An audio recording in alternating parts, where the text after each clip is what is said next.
জবানে মোবারক থেকে যে কথাটা বের হয়েছে, এই কথা যে পৃথিবীতে আর কোনো কথাই হতে পারে না, শ্রেষ্ঠ কথা। সেই কথাটা কি? খায়রুকুম মান তাআল্লামাল কুরআন ওয়া আল্লামা। সর্বোত্তম ব্যক্তি ওই ব্যক্তি যে কোরআন শিখে এবং কোরআন শেখায়। এর চেয়ে ভালো মানুষ, এর চেয়ে উত্তম পৃথিবীতে আর কেউ নেই। এটা রাসূলের মুখের কথা, পৃথিবীর কোন দার্শনিকের কথা না, আপনার আমার মতো কোন মানুষের কথা না, কোন ডাক্তারের কথা নয়, কোন ইঞ্জিনিয়ারের কথা নয়। সর্বশ্রেষ্ঠ মহামানব,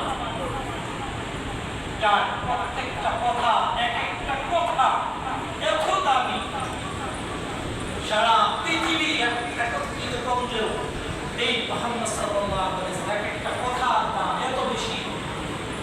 এখন বর্তমানে বিজ্ঞান